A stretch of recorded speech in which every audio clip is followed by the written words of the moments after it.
The time is 7:30. I call the April 15th meeting of Yardley Borough Council to order. Please rise for the pledge to our flag. I pledge allegiance to the flag of the United States of America and to the republic for which it stands, one nation, under God, indivisible, with liberty and justice for all. Roll call, please, Manager Johnson. Ms. Thompson? Present. Ms. Siegel-Morris? Mr. Stump? Ms. Scherer? Mr. Carlson? Mr. Finer? Present. And Mr. Applebaum. Here. 5 members present. We have a quorum. Move on to community announcements. Does anyone have announcements about upcoming events in the community, starting first with up at the table? Tomorrow's Wawa Day, so there's free coffee. You stole my thunder. National holiday in Yardley Borough. Darn it. Sorry. Thank you. Councilperson Siegel-Morris. Wawa Day tomorrow. Okay, other community announcements. No. How about from the public? Any community announcements about upcoming events? All right, hearing none, we'll move on to public comment. This is the portion of the meeting where members of the public can address council about matters not on the agenda. We ask that you come forward, state your name and address, and keep your comments to 3 minutes per matter. Any public comment this evening? Yes, sir. Please. Tim Foster, 103 Can you South Delaware. come up to the mic, please? Thank you so much. Just a quick question. Okay, Tim Foster, 103 South Delaware Avenue, Yardley Borough. My question, I think, is to the mayor. I understand that our police chief has been appointed for Lower Makefield, the chief, and so what's the status on our new chief? So we're going to have a topic on it this evening. Oh, I didn't So see we'll that. discuss, Council President Thompson has put together potentially a search committee, a research committee is probably a better term, right? To explore a couple options that we've discussed, but that's going to be the agenda. Okay, is there an acting chief then? There is, Sergeant is running the department right now. Sergeant Golden, he's filling in all the chief duties of the current. Okay, so, And has, before the chief left, he publicly stated that he felt Sergeant Golden was trained and Yeah. department when his absence for now. great, terrific. Thank you very much. You're welcome. Any other public comment this evening? Hearing none, we'll close public comment and move on to consideration of the consent agenda dated April 15th, 2025. It includes approval of the minutes dated April 1st, 2025, certificate of appropriateness 25-01, 14 South Main Street ATM, certificate of appropriateness 25-04, 11 South Street addition, appointment to the Planning Commission for a term ending in 12/31/2028, appointments to the Elevation Resident Advisory Board, terms ending 12/31/2025, consideration of 31 West College Avenue Financial Security Release Number 1, consideration of FEMA-funded 112-114 Morgan Avenue Elevation Payment Certificate Number 3, event permit Easter egg hunt April 19th, Buttonwood Park, event permit Carry the Load April 30th, Monument at Delaware Avenue and Afton Avenue, and event permit Juneteenth, June 19th, front of Borough Hall. Does any member of council wish to remove an item from the consent agenda? I thought it would be appropriate to remove B and C, but I'll gladly make that recommendation. Great. Any other requests to remove items from the consent agenda? Yeah, they're the 2 certificate of appropriateness for 14 South Main Street ATM and the 11th South Street addition. Hearing none, do I hear a motion to approve A and then D through J as submitted? Second.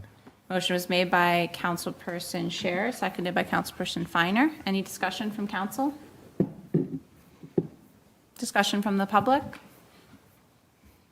Hearing none, I'll call the question. All those in favor, please signify by saying aye. Aye. Aye. Aye. Any opposed? Abstentions? Motion carries unanimously. I would now entertain a motion to approve Certificate of Appropriateness 25-01 for 14 South Main Street ATM. So moved. Is there a second? Second. Motion was made by Councilperson Applebaum, seconded by Councilperson Scherer. Discussion from council. I might as well start since I asked. Sure, could you just maybe provide would you mind providing an update of what's happened since the last meeting, what we I will do the best as I can if you want to depend on my memory. Okay, so I believe the last time we were in council, we gave a consensus of agreement that if Mr. Choyo came back with all the changes and recommendations that we had made to make the what may become a Wells Fargo ATM suit those requests and fit within the within the historical context of that area, meaning not that the ATM is historical, but to make it fit within the character of the community. My recollection is that they were very amenable to those suggestions, and we're going to come back with that today. The only thing that I was wondering about is if you had any, Mr. Choi, if you had any additional photographs or any other documentation, or we're just going to just go by what we had agreed upon. Okay. The packet, the new picture. I missed that picture, and I apologize. But nevertheless, I just want to make sure that we are still all in agreement, that everything was done as asked by the council, and if so, then I am more than happy to give my, yes vote on this. Yeah, so just a summary of the visual. I'm not sure, can we project it up there? I have it on my flash drive. What's that? No? No. Can we? I think it would be easier for everyone. That's okay. He has the packet, it's right? new. Oh, you have the packet back there? You have our packet? No. Bring it to him right now. Oh, okay. Could be a standard thing, just have the packet. Oh, Ms. President, this is the picture you're referring to? Yeah, I did see that. I just meant it was, okay. But that's very good. Thank you very much. May I ask additional question? I believe that we asked, not that I don't care, but somebody had asked about the color. Was the color chosen or suggested since then? It No, I says think here, siding color is not the final siding. Yeah, I think I assume we all prefer a little lighter than it is, but, I mean, we can't regulate it, we can just suggest. Not even I a don't. I think dark suggestion. I is just remembered there was some discussion, that's all.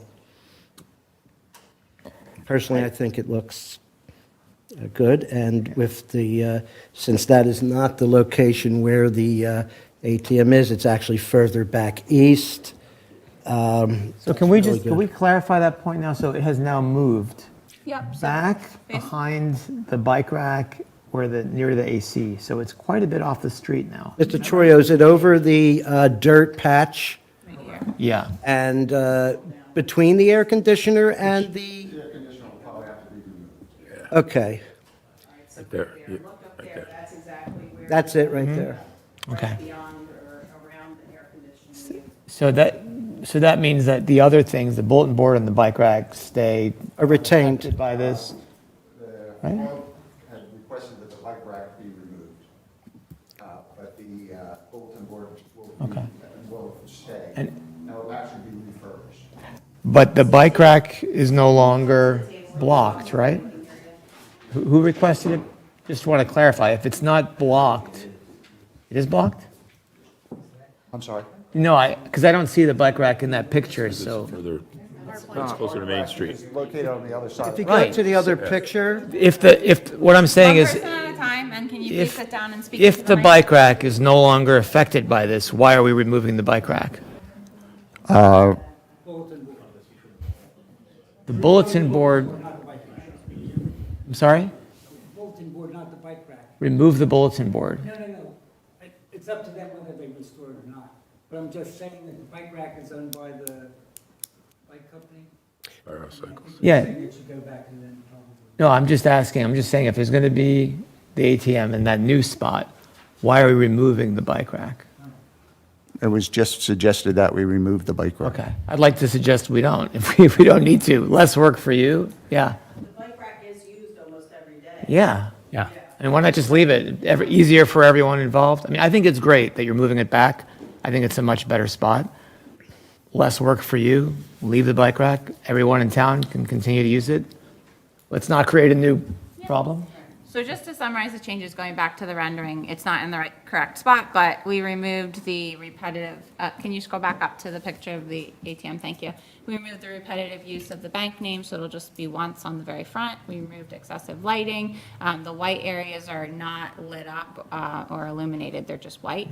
And then removed the use of the bright red, which we thought was too stark in the historic district, and now it's just going to be a nondescript gray, and then obviously added all the siding. And I think that's all the changes. And you guys have been very responsive, so I really appreciate it. See that they're putting lights over top of it on the building so that I guess it's lit, so you don't want to go to an ATM in the dark. Yep, the two lights on the corner. Right. Are you up to the style, up to discussion on the style of those lights? Absolutely. And would those still remain there, or would they go further back because the ATM is being pushed back? Actually, with the location of the ATM now, we might not need it because there's a floodlight on the vault I see. shining right at that location. Okay. If you do add any lighting, and the Harb people can probably speak to this, but especially in a historic district, if you can select color range that's not like the stark blue, but more like warm, Absolutely. makes a big difference. Yeah, they know exactly. That would be great.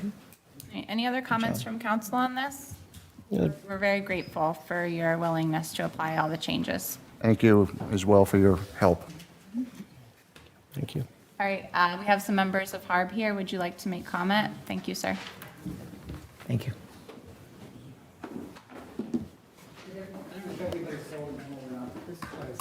I've got it. Thank you. This is basically all we do is just summarize this.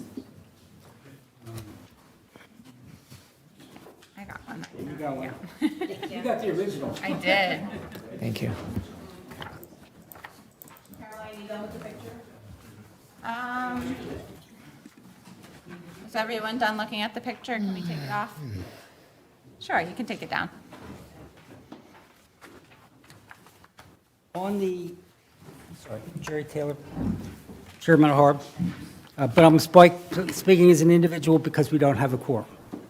So, and one thing, as far as the approval, you should give a definite dimensional location for the ATM, not just say it's going to be roughly back here. It should be fixed.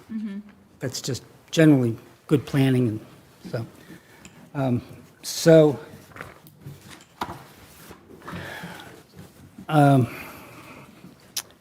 just going over it, listening, yeah, go Mr. ahead. Taylor, just knowing what you know now and the design now, I just ask if you could keep things relevant to, you know, I'll just keep it a lot of things quick. have been resolved, I think. I know, but it wasn't with Harb.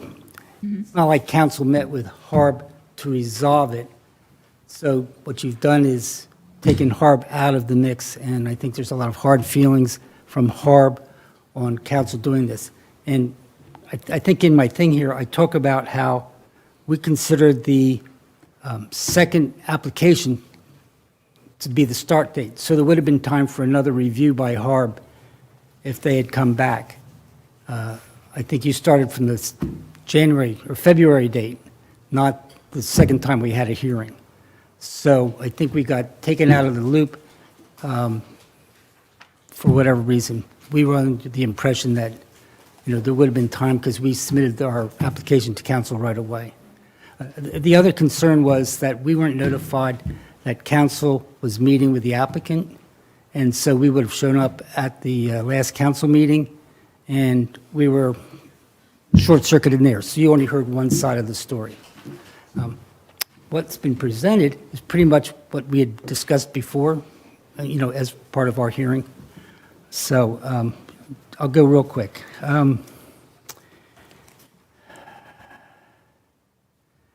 The first application was incorrectly filed with a wrong property address. and you're aware of that. And it's my understanding that the zoning hearing board approved the side yard and use for 16 South Main Street, not 14 South Main Street where the ATM is on. So as far as I know, right now, the zoning hearing board is working off of a zero property line. So the property line is right on the face of the vault. The second application, it was corrected for Harb. So for Harb goes, that's okay.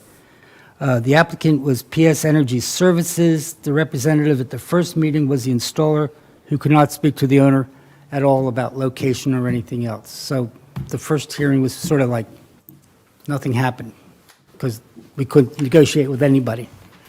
The second hearing, CC Trollo, Cam, I just grew up with Cam, so that's,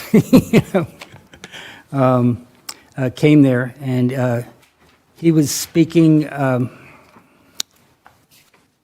believe, for the Wells Fargo, but I'm never sure because Wells Fargo seemed to be making the determination of where it was located, and we never had anybody who could say, yes, you could move it or not. It was always, it had to be in this general location. So I think Harb was frustrated in that we were never working with somebody who could say, hey, yes, you could or couldn't move it. It was always, it had to be in this general location. So that's part of our frustration. You picked up on the backlit side lights and things like that. What Harb wanted was to move the ATM to the rear of the property, and that was basically our resolve. And when you look at historic structures, it's not just the building, it's not just the material, it's the space around the building. In other words, when you look at, Monticello or something like that, you're looking at all the grounds that go around it also. You don't look just at the building. And in this case, you have a narrow walkway. And so the ambiance of the Vault Brewing and, Yardley General are all part of that space. And so when you put a foreign object in there, that foreign object by Harb standards should be compatible with, the atmosphere of those buildings. And in this case, it's like a lump that doesn't relate to anything. And it doesn't relate to the Vault, doesn't relate to Yardley General, it's just there. A good example of what did work was the addition to the Fulper, which is 16 South Main Street, the Stone Place. They put that big addition on the back. And if you look at it, it's contemporary. It's not historic looking, it's contemporary. And that's how historic buildings are supposed to be when you put additions on. So when you look at these things, every property is different. And, this is sort of a pitch just for Harb in general. When you look at these things, and so, in this case, Harb didn't feel that that location, closing down on that narrow sidewalk, even though there was oil tanks and everything else there, and gas mains, was appropriate. So we were pushing to have it moved to the back.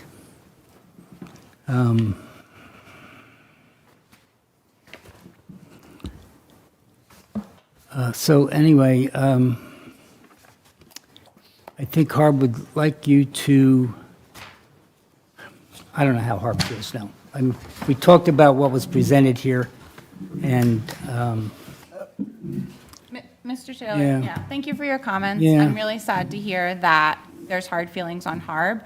I want you to appreciate that we are under rigid guidelines in the ways we're allowed to meet and discuss business matters among this board and with your board.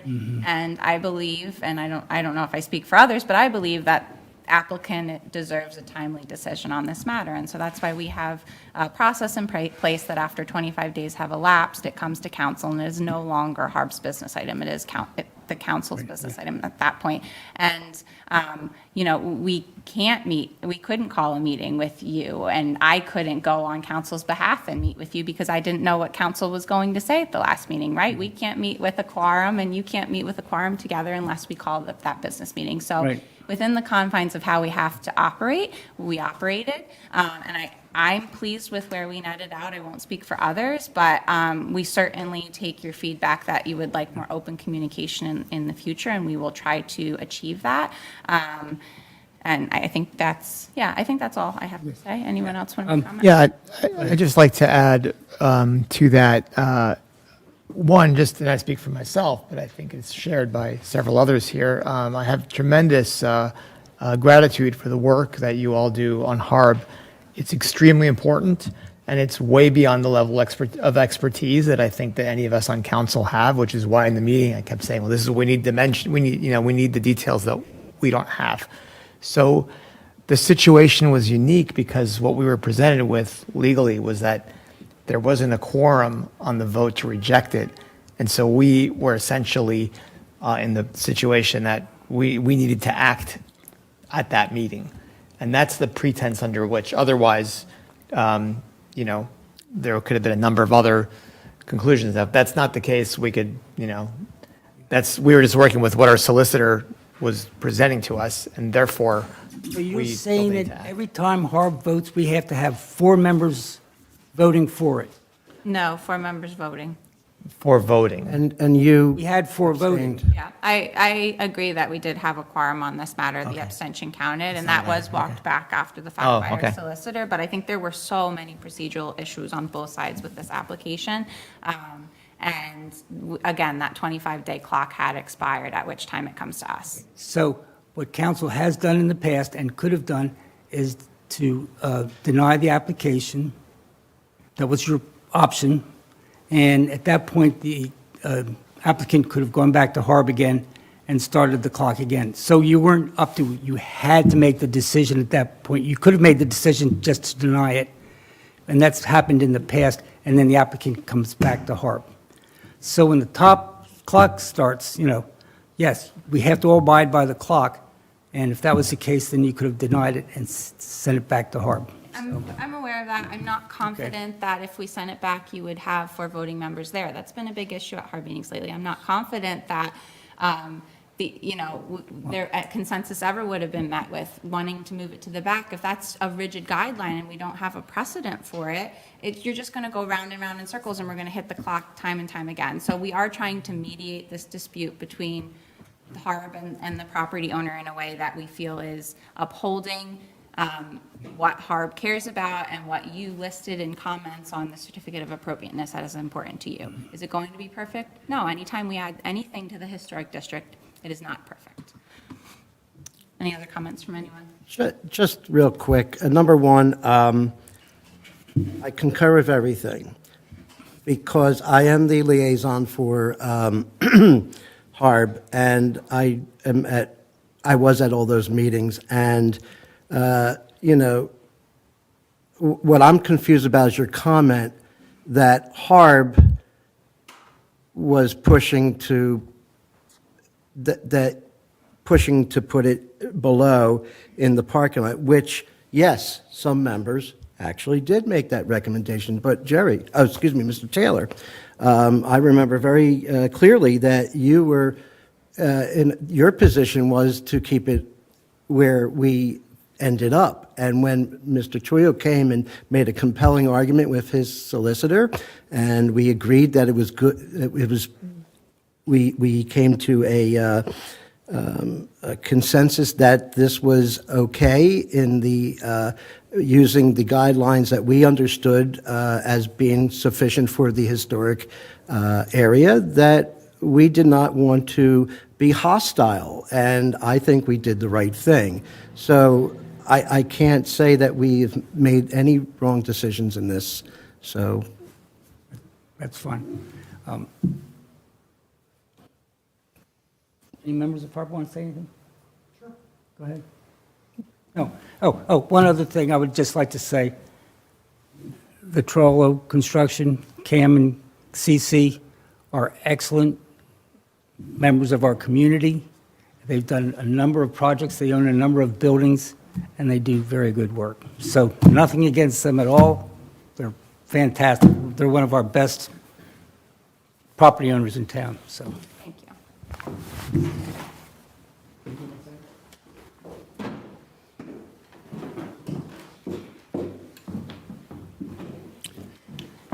So, my name is Tim Foster. I'd like to speak to this board in three capacities. One is a Yardley Borough resident. One is a property owner that doesn't adjoin the issue of where the ATM is going to be placed, but is kind of catty corner. That would be 1 South Main and 7 South Main. They're my properties. We kind of overlook this spot. I also want to explain that Harb, I think, weighed this issue of whether or not an ATM belongs on the sidewalk in the historic district. And I think that overall we concluded that that probably needed to be negotiated. Not that we're against ATMs, but it needed to be negotiated. I just want to point out to this board before they make any kind of final decision on this, and I'm hearing that you have not, that we looked at all the ATMs that are in Yardley Borough. So there's one at Wells Fargo, as you know, up on South Main. There's one at William Penn Bank. There's one in the Yardley Shopping Center. And of course, there's one inside the Wawa. What those three ATMs have in common is that they're in parking lots, which is the most logical place for an ATM rather than being on a sidewalk, because generally they're accessed by parking lots and cars. So we were confused, at least I was confused, as an individual and a property owner, in this case, why you would be placing an ATM in the public right-of-way on the sidewalk when you could place it in a more accessible area, which would be the parking lot. And that's how that decision kind of came about. I still believe that that's true. What I also would like to see, if you have decided that it's going to be in the alleyway, that I think that Mr. Taylor made a very good point of saying we would like a plan and we'd like some measurement as to exactly where that's going to go. So we want to make sure we all understand exactly where it's going to go, not maybe where it's going to go. I haven't heard any kind of exacting measurements yet, unless you have them. So, and I'm just wondering, and I can ask CT this question, is that okay? Can I do that? No, you can ask me the question, and he can. Well, the come up question and is, answer it if he wants to. based on the council's review of this, where the new location of the ATM is, do you, as council members, do you see it as being in the public right-of-way, or do you see it far enough back that it's not in the public right-of-way? That's my question. And, The sidewalk won't be affected at all. right. Well, is the machine in the public right-of-way? I believe we own the whole alley. No, I don't mean that. I mean, from the aesthetic point of view, when you're driving down Main Street, is it where you originally proposed the machine, which was all the way up front, it was very much in the public right-of-way. Now that it's moved back to where about the air conditioner is? Correct. That's my question. Is it more or less tucked back in the alleyway? Correct. So it's not so much in the public Correct, right-of-way? like when you're walking down the sidewalk. Right. Either direction. Yep. Until you get up on it, you probably won't see it. It's set in line with the vault. Right. So it's set back where that air conditioning is coming through the old Ted Bower Correct. building, right? I see. So coming down the sidewalk, you'll see the community bulletin board. Right. And eventually, when you get up enough on the corner, Yeah. you'll see it. And was there any consideration between you and your dad and Wells Fargo that maybe this machine could be placed in the parking lot? Sir, please direct your comments here, and I would just say, Yeah. I don't think it's under Harb's purview to regulate where businesses are based on the type of business. For example, I don't think if a donut shop wanted to open next door and Harb thought, that's a terrible place for a donut shop, they could deny the applicant and say, we think it would be better in that other building, why don't you try to get a lease there? That's why I'm speaking in several capacities. I understand. Right. So it could very well be that it would get more customers in the parking lot, but that's not something that we're here to dictate tonight. Yeah, I'm more concerned that it's not in the public right-of-way in the downtown part of the historic district, where I don't think it belongs. If it tucks far enough back, it may be a compromise. Yes, and I do think that it's a fair question raised by several people, including several members of council, that we do get, if this is approved, if tonight we get actual drawings of the measurements of where it's going to be. Yeah, that's very important. So what's the procedure now? What's going to happen next with this? We're voting on it tonight, so. We're voting on if we approve the certificate of appropriateness with contingencies, like they have to, finalize the color and let us know, or the lights and let us know what they're going to be using, or the drawings and submit them, and we might have some tweaks to move it in inch one way or the other, but it is up for vote tonight for council to approve or deny it. After the session now, Correct. right? Okay, all right. Thank you for your time. Thank you. Any other comments on this one? Any other comments coming back to council based on all of that? One thing I'll say about that I've learned from Harb, from speaking to Harb at various times, is the importance, and I've noticed this, of looking down the street and what do you see? And of course, we have other issues with signs and things like that that kind of affect the historic feeling, and those are pre-existing issues. I think use the word compromise. I think that's what we're dealing with here. It fits in the spirit of compromise to have it be back where it's going to be now, as opposed to being right on that corner. I think that makes a substantial difference for all of us. There was confusion because it was originally proposed all the way, and that was in error, I believe. Right, so. The comment from the public was that it was originally proposed in the front, and that was an error. All right, any other comments? I'll call the question. I believe we have a motion on the table and a second. Call the question. All those in favor, please signify by saying aye. Aye. Any opposed? Abstentions? Motion carries unanimously. We have a certificate of appropriateness 25-04 for 11 South Main Street addition. Mr. Applebaum, you asked to pull this one? Yes, I did. I think this is, I want to make sure I word this properly because I don't want to give Harb or the public the impression that I am on an attack today. However, as the Harb liaison, I do have the opportunity to observe the meetings and try to understand how Harb utilizes their recommendations. I believe they have published those and that was submitted to council sometime last year. Am I not mistaken, Mr. Taylor? There's two documents, one sheet, which is any resident just walks in back the sheet and explains the overall historic district, and then there's a very detailed, like 30-page sheet. It should probably be online. It's detailed how we stored your sign. I think there's something online too. Yeah, on our website. Paula. So here's why I'm confused sometimes. I don't know if I feel that, like, I'll just give you my example here and take it in the spirit that I'm trying to be constructive, not destructive. And maybe I just misunderstood, but there was an instance with Mr. Troyo's property that you were dissatisfied, where the Harb was dissatisfied with the fact that the owner wasn't there to explain their position and so forth.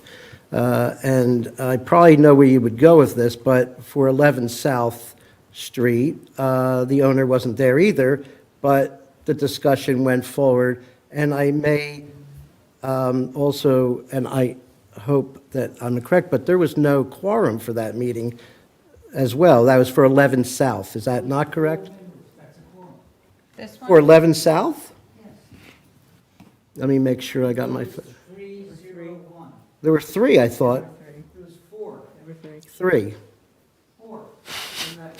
Tim, you were there. Oh, Tim disappeared. Are you sure? Tim, how many were there? Mr. Foster? I'll go back to your meeting notes then. Go to the meeting notes. Yeah, If I can just say, Can you come forward, please? I'm sorry, just so people can hear. Thank you. I have the minute, but it was a 3 to deny the application, 1 abstain, and no approved. I'm So you sorry. got 4 members there, which is a quorum. This is the, now we're talking about 11 We're talking about South 11 Street. South. Oh, I'm sorry. I'm sorry. Okay. Just sorry, focus. So our records indicate there were only 3 people voting. That is correct. And so I think when we sent the recommendation, we said that we did not have a quorum, but we were still giving a recommendation, because we're a recommending body, not a, we don't have any authority.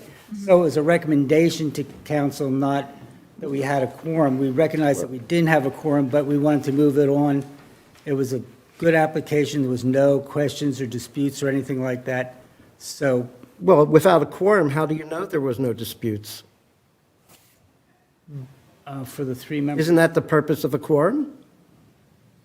Or one of the purposes of a quorum? So, I don't think we need to get into this here. I think there's 2 questions. Do we want to accept a recommendation that is not from a quorum, but from 3 members of a 7-member board? And we need to have further discussions with HARB about how we can bolster your attendance at your meetings, because it's not ideal that things are being approved by a hair every time, or disapproved by a hair.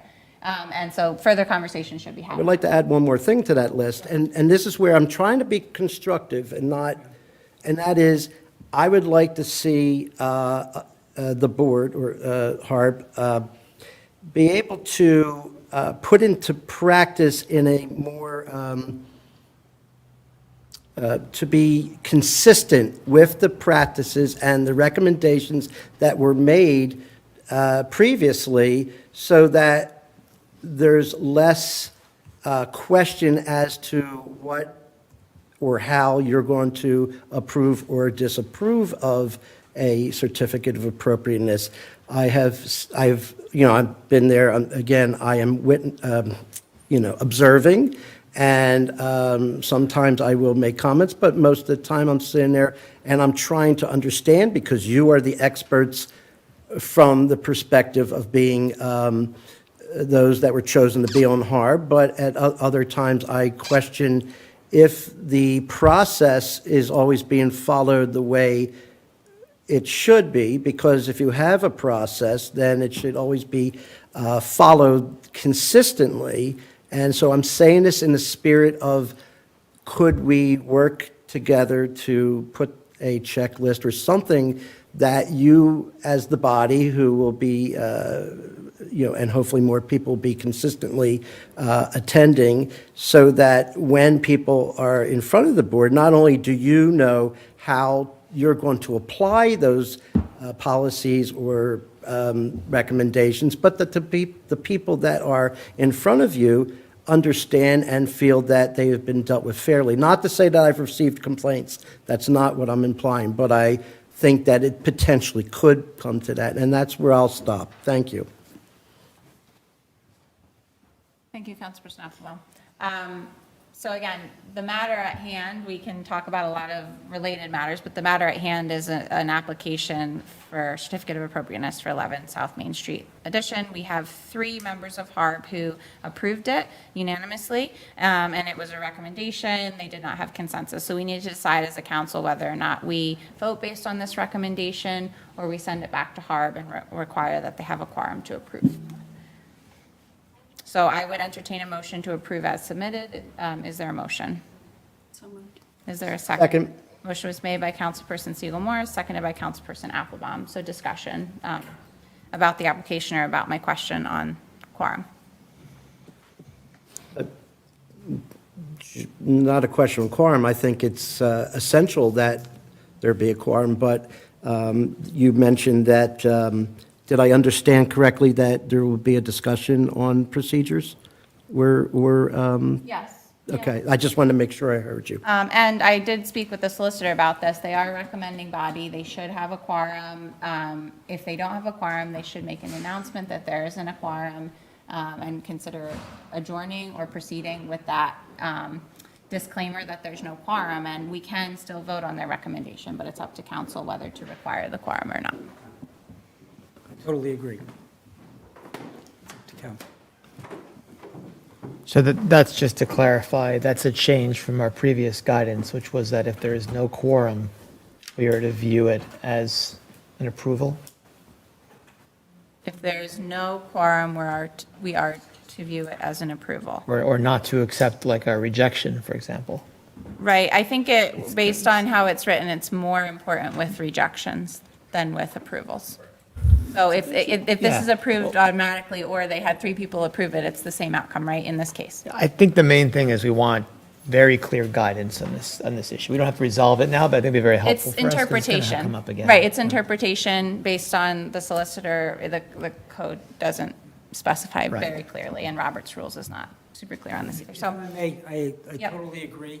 At that point, we did tell the applicant that we didn't have a quorum. I think it was in our minutes that we didn't have a quorum, so the applicant was aware of that.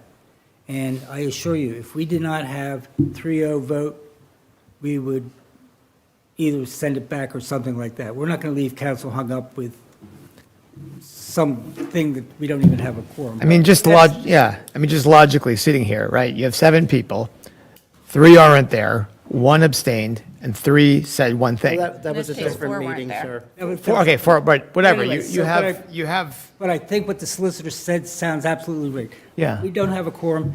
You're the approving body. We're recommending, so it's up to you. yeah, I mean, just logically speaking, I see that as a weaker recommendation than Sure. a quorum, but I don't see that as, black and white, as that didn't happen at all. That's just weird. When you have 3 people saying something, Right, yeah. it's not to be totally ignored, but it's not the same, don't- different weight. If I may. We try and work very much with the applicants because HARB is so unrigid. Like I said, it depends on the building. We have some buildings in the borough that are, and we would approve the vinyl siding, because it's so out and it's not part of the real center of the historic district. And other places which are really downtown, we really want to see wood windows and things like that. So each application is different, and we try and work with our expertise and all that stuff, representing the business, the residential, and architecture and everything else, to work as fairly and equitably with the applicant to make sure that they're getting good advice, because we give them a lot of advice all the time. Typically in a lawsuit or something like that, you don't go around giving advice. It's very... So, we're very flexible in our thinking, and that sort of follows through with why we think we can do what we do. And I hope you appreciate that, and if you ever have a question on the 3, without the quorum, invite us to council. Madam President? Yes.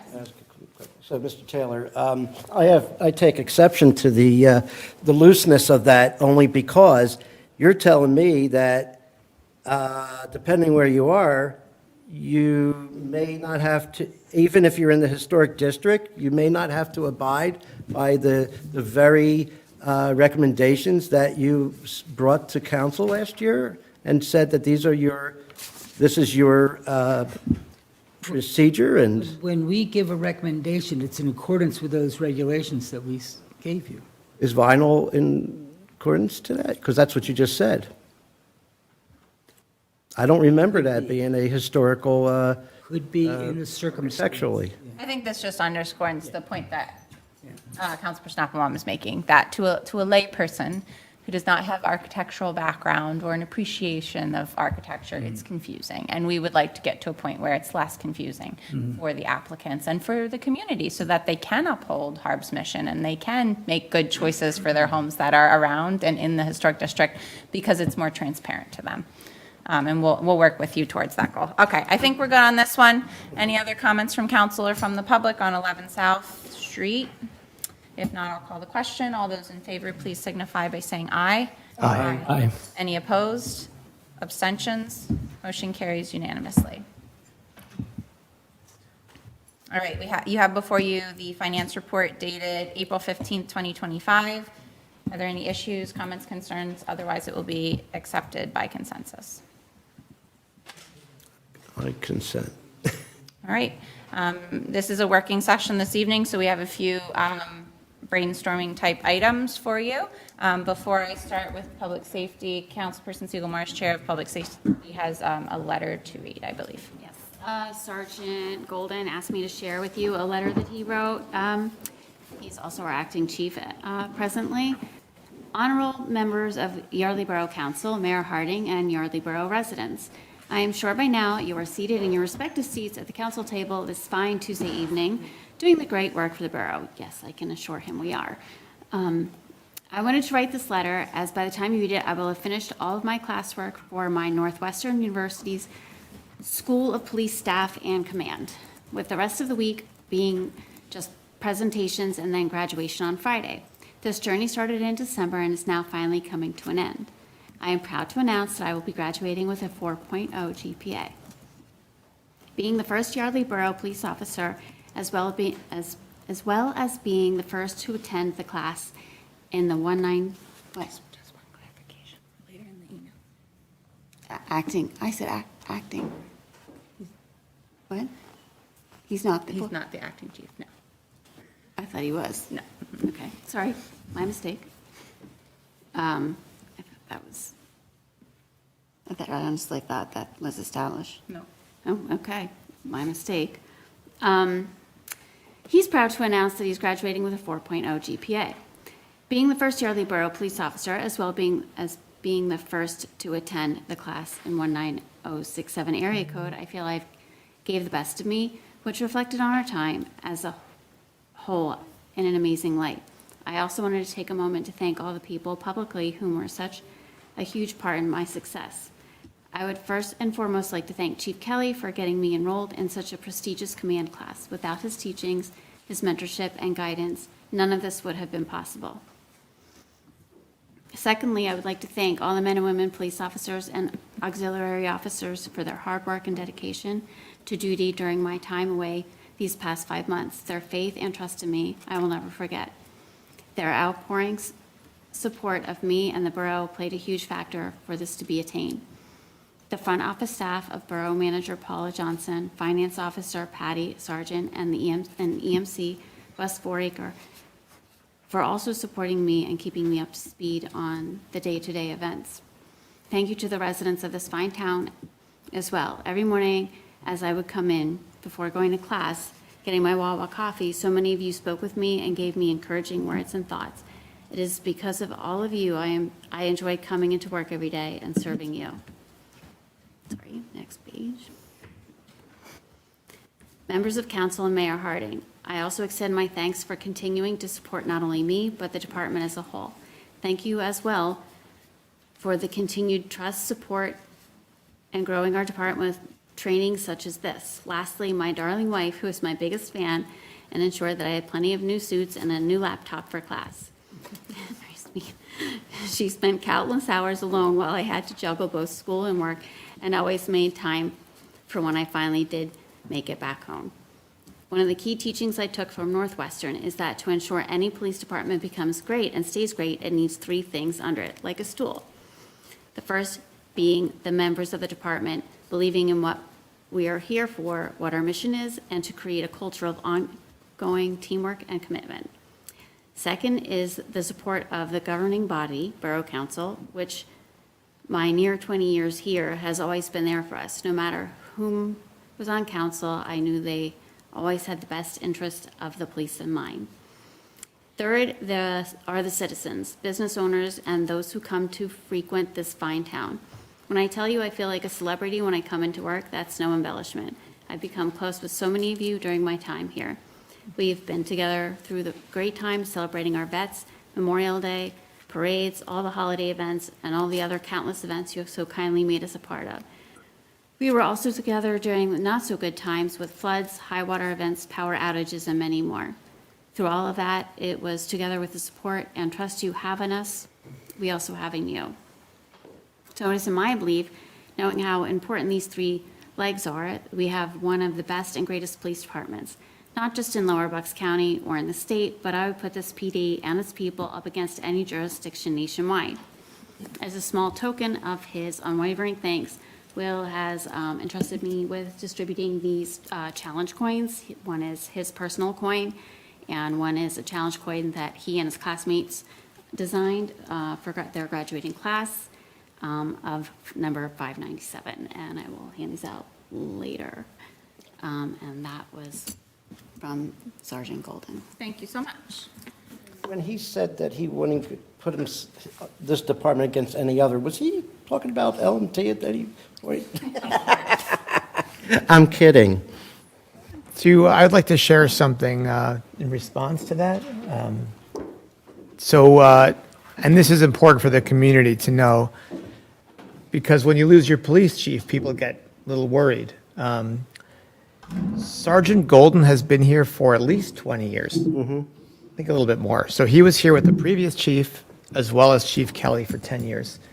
I remembered when Chief O'Neill retired, there was some concern because there was kind of an old school way of doing things, and there wasn't as much documentation as we do today with procedures and documentations, and everything's in multiple places.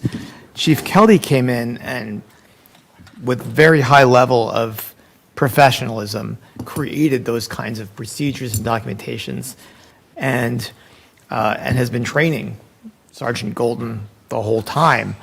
And Sergeant Golden, whenever you encounter him in town, he's always smiling, and he's on top of his game, and he's 20 years in, he's still taking classes to further himself. So, I really appreciate what he's doing for our borough and his commitment. It's hard to find people. As someone who's hired many, many people over the years in my career, attitude is always number one. And I feel like we're in good hands. Whatever course we take with what's going to come up next, I'm really thankful. I also received a few days ago a weekly update from Sergeant Golden with all the happenings of what's going on. I never received that from either of the chiefs. So I'm not saying anything bad about the chiefs. It just shows that there's a desire to communicate and to be in command. He's also, speaking of which, he's got a military background, right? So I feel like we're in good hands, and I'm optimistic for the future. Well said, and concur.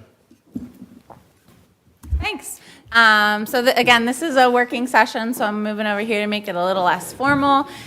So we're forming a search and feasibility committee this evening with council's blessing. Really excited to get to work. I'm humbly asking you to approve the following members. I will be one of the co-chairs as council president. Mayor Chris Harding will be the other co-chair. Ori Feiner will be a voting member as council vice president. Kim Siegel-Morris will be a voting member as the council public safety chair.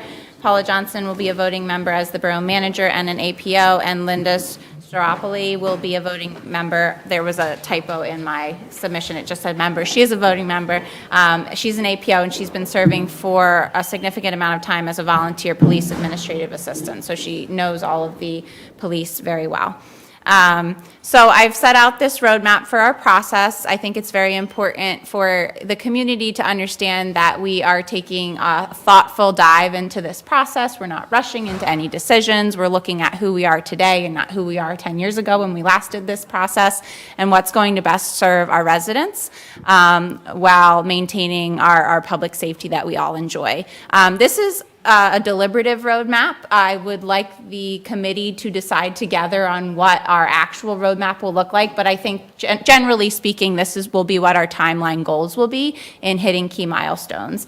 And I didn't want to wait until our next working session after the committee has met to go over timeline. So doing it tonight, and hope all the members of the committee are okay with that. So is there a consensus from council to approve this committee to begin work this week? Second. Perfect. Oh. I'll take a motion. I will take a motion. All right. I consent. So we'll start very quickly this month into next month, defining our objectives, so clearly outlining what our goals will be and our evaluation criteria. So I assume the two biggest ones will be cost and then service quality, but also community trust. What does the community want is going to be the third in there as well. And then a communication plan. So we want to put together what we want, what are the key milestones that we want to communicate back to council. And then on the next slide, I'm going to ask you to provide input back to me tonight on what you're looking for. And when do we want to put more substantive reports out to the public? Obviously, there'll be reporting happening at the council meetings, but we know that largely the community members do not watch council meetings, unfortunately, so we need a more broader communication plan out to the public. From there, we'll go into a data collection and analysis phase that will have 3 main parts. We'll be looking at an operational assessment of the current police department. We'll be conducting interviews with current police officers to gather insights on challenges, resource needs, and then service. We did already perform that with Chief Kelly, Councilperson Finer, Manager Johnson, and myself, and that transcript will be available to the search committee. And then we'll be analyzing staffing levels, response times, call volumes, and then our community policing initiatives that Chief Kelly brought into the borough. Another part of that will be a financial review. So Councilperson Carlson and General Government Committee will be supporting us here, as well as Sergeant Golding. We'll be analyzing the budget, what has been our historical and current budget, focusing on the personnel costs, equipment, facilities, training, and trying, if we can, to project those out into the future. As we've been seeing, they are growing at a larger rate than any of our other line items, so it's something that we want to give special attention to. Feel free to jump in at any point if you have questions, or I'll just keep going. And then look at what those future financial resource requirements will be under different policing models. So what do we mean by that? We will, as part of this process, be exploring maintaining our independent police force and also a shared services agreement, either a fully shared service agreement while maintaining our officers with a neighboring municipality, or a hybrid where we maintain our police force but we utilize a shared services agreement to supplement certain hours within our staffing plan. I am not recommending that we consider state police coverage just due to the response time data available. I would say, though, for the public, that 67% of Pennsylvania municipalities rely on state policing for at least part of their staffing model. So I think we'll take a little bit of a look at the data, but I don't feel like in my time on council that is something that this community wants in any way, to completely get rid of our police and move to a state policing model. But open to feedback. I see Councilperson Finer, would you like to say something? You look like you did. Oh, no, I just remembered, I think it's like an hour response time, so I was Correct. kind of thinking that. Correct. That doesn't work for me. I don't know if it works for anyone else. And then doing some benchmarking, so we will look at other municipalities who have recently gone through a police service study. Most municipalities use a private company to do these studies, which I'll get into cost later. We would like to interview some municipalities that have gone through this work, and then look at the findings from those to inform our approach in Yardley. Any questions so far?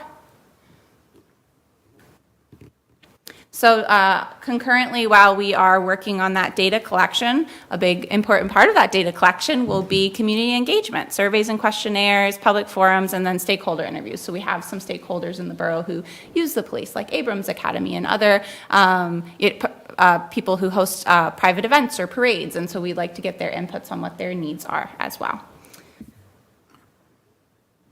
So then from August to September, we will move into the evaluation of our options. We would at this point like to conclude in September with a vote on a direction we want to take. Why do we want to do that in September? That seems quick, right? We want to have some sort of ideal ballpark, the direction we're going when the budget is coming up for vote in October. So hopefully if we at that point know what direction we're going in, we'll be able to key in a somewhat accurate number. So that evaluation of options will include a cost-benefit analysis, service quality analysis, and then legal considerations, you know, if we've had talks with a neighboring municipality and around what the contractual obligations, liability issues, et cetera, might be. And then we would vote. Do we want to maintain our independent police force, same staffing or a different staffing model? Do we want to have a shared services agreement with a neighboring municipality, or do we want to have a hybrid? Does that timeline feel comfortable to folks, a goal of September making a decision on direction? All I right. think it's good as an initial guideline, but I think we have to, you know, reserve the right to revise it if we learn more information that requires more time.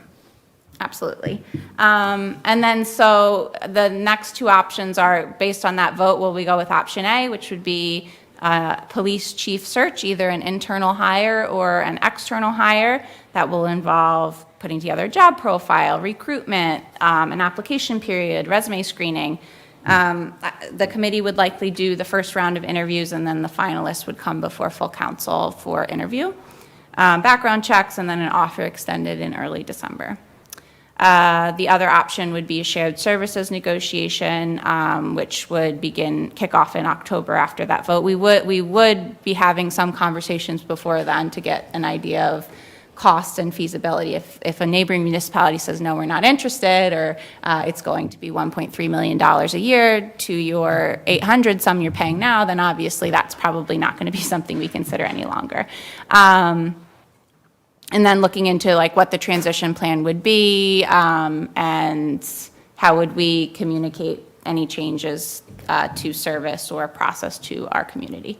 And I just want a little reminder in the bottom, no matter what, the borough's commitment to keeping the community safe through responsive, accountable, and community-centered policing will remain constant. And we have such gratitude to our officers. We know this is a very difficult time for everyone who is serving in our police force right now. We do have good interim coverage, but it's a time of uncertainty, and they don't know what's going to happen, just like we don't know what's going to happen. So anytime you see any of them, shake their hand and say thank you for bearing with us as we figure out where we're going. Next slide, please. Well, can I give you a comment on the timeline? Absolutely. So just thinking this through a little bit, and I really appreciate the way you laid this out, your organization, it's excellent. As usual, you're very organized. And very creative. And yeah, I don't know if I'd want to drive on that road, but except for that. That would slow down people. It would. down Main If we Street. could do that to Main Street, that might be Yeah. helpful. The community engagement in June, July, as a general Yeah. rule, June, July, August, I just don't think you get really, even if people are around and not traveling, there's so much, people's lives change so much over the summer, especially if they have kids. And my question is, why are we setting December 31st? That maybe if we had the community engagement in the fall and we extend this a little bit, that maybe we'd have more time, as long as we are in functional level in our existing police. Do we need to try to compress that? Because I think there will be, if some other option than what we currently have structurally is on the table, we're going to need a good amount of community engagement to get the public's input on it. You know what I mean? Yep. And so I wouldn't want to shortchange that. So December 31st, we do have our civil service police officer agreements are up for renewal this year. And so once you renew them, it becomes a lot more complicated to make any changes to anything. So it's kind of serendipitous that this is happening this year because it coincides with those renewals. Does it mean we couldn't make changes next year? No, but I can't look you in the eye and say I know the full legal implications of what that would look like. Yes. That in mind, could we do, and I agree, this is very well done, but maybe less linearly and maybe concurrently, we could do some things sooner so that we don't have to spend all that time during those months that Mr. Feiner is concerned about, and I am too.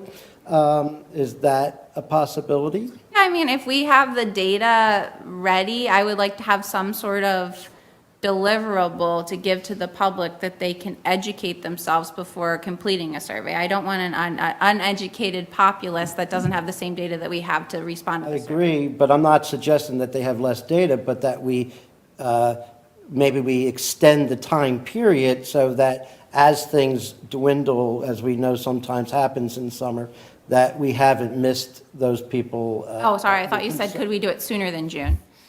No, that's not what I was intending. What I was saying was extend it, but start it concurrently sooner. I understanding that there may be a lot of other things that are happening, but, you know, a lot of us are here to support you, and that was a couple of my questions, if I may. Council's input, is it only, I don't know, you're requesting we're allowing any council input prior to you delivering thoughts or consensus from this group, or, I'm just asking if it's okay. Oh, yeah, absolutely. On the next slide, I'm going to actually go down the line and ask each of you some questions around communication and what you're looking for. Okay. Yeah, so this is a committee of council, like Public Works is a committee of council, and general government is a committee of council. So we will be expecting when committee reports are done monthly that there will be an update provided. And, obviously, we're limited in how we can meet with, there's 3 of us already on the committee, so we're limited in how we can meet. Just communication, email or other communication, which wouldn't break sunshine rules, that would be acceptable if we have ideas or... Oh, absolutely, yeah. Okay, that's what I want to ask. Second thing is, I'm assuming this is your decisions are not binding, that council will have the final say, correct? No, I mean, really what we're doing is we're gathering data and we are analyzing data. So we're doing cost-benefit analysis and resource analyses. We're not, I don't even foresee anywhere where we would vote except potentially on the committee screenings. We would be the first round and you would be the second round. So we, like HARB, we will be a recommending authority. And on timeline, yeah, I mean, I think things tend to get stagnant if you draw them out. And so we'll quickly understand if this is unreasonable or not and how we can push each of these further back or sooner. I don't want to do something that takes 18 months or something. I don't think that's necessary looking at the other municipalities who've done that. Yeah. So I think we'll have to sprint a little bit, but I think sprinting is good sometimes with things like this. Keep the committee active and not stagnant. But I am aware that some committee members have travel plans and we'll work around all of that, so. Pressure is a great motivator. Absolutely, yeah, absolutely. Yeah, just ask my students. All right, next slide, please. All right, so budget. The 2014 police transition search, which Manager Johnson has the binder, if you'd like to look at it. I read it this week. Or last week. It was very interesting. They paid $9,500. Looks like 2025 estimates are between $18,000 and $25,000. This does qualify for a MAP grant if we'd like to apply. I'm suggesting that I feel we have a really strong committee and really strong benchmarking reports from other municipalities that are like us or similar to us, that we attempt to do this in-house. But obviously that's a big shift from what we've done in the past. So I wanted to get thoughts on that. And again, the committee is going to discuss this more, but just want to get your initial temperature check on what do we think there. I agree. I think we can do it in-house. What is an advantage? When we've done it in the past, you can go look at the records, but we had solicited candidates. We got videos from them. It was very structured, and I think if we just copy the structure and say submit a video with these points and a resume and these documents, you can always get a recruiter or whatever later, but I don't think it's some kind of magic. I agree, and I was wondering, what is the general method of advertising for these type of positions? Do you know? If you don't, it's okay. I will, though. Okay, yeah, I was just wondering. But I unless we can get the people who did it in 2014 to do it for $9,500, I suspect that will, free sounds good. And I believe and concur with you, Ori, that it's a no-brainer to be able to look at historical documents and be able to, figure out exactly how to structure it this time around. Councilperson Scherer, I thought I heard a whispered question from you about what you get for the What is it? Yeah. search estimates. The search, I don't know if they're companies or whatever. The search firms, is that correct? Yeah, what benefit do they give? I'm just trying to figure out, So I guess some of them not a lot, if they're not a good one. I would say if somebody offered to do it for 9,000, I would say, is it going to be any good? Because that would be very cheap compared to the market today. But, I mean, they do this professionally, so they have access to all of the data pools that we might have to really search and scrounge around for. It would be a person working on this as part of their full-time job rather than volunteers. And then they obviously, I think, can plug us into recruitment tools that we might not have.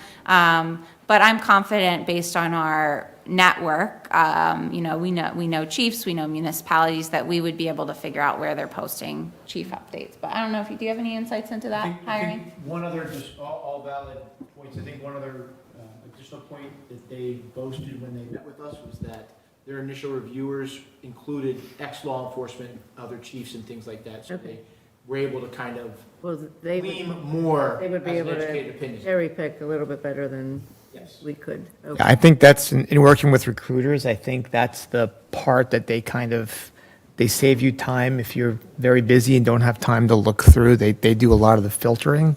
They have a lot of experience, probably. Yeah, but I mean, Are we they like can, headhunters, right, basically? yeah, and then, What they used but it's like, if we can solicit the candidates, I think that we're enough people here that we can share the task of filtering through.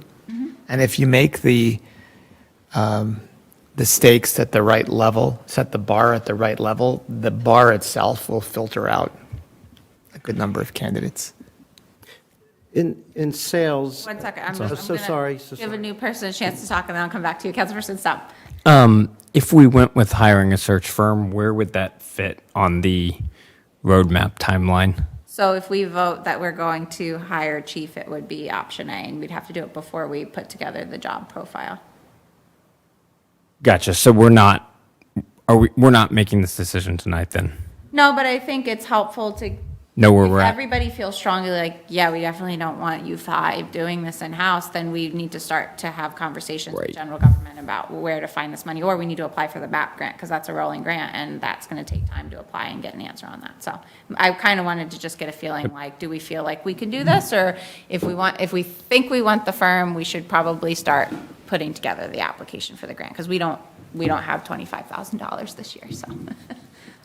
Yeah, my thought just on the search firm, I think I'm for doing this in-house, at least to try to do it in-house first. And if, we came back and said we really need this, then it certainly would be on the table. Like, we're not closing that door forever. But, I think the main reason why I'm against it is we have to look at the reality of what we're offering here.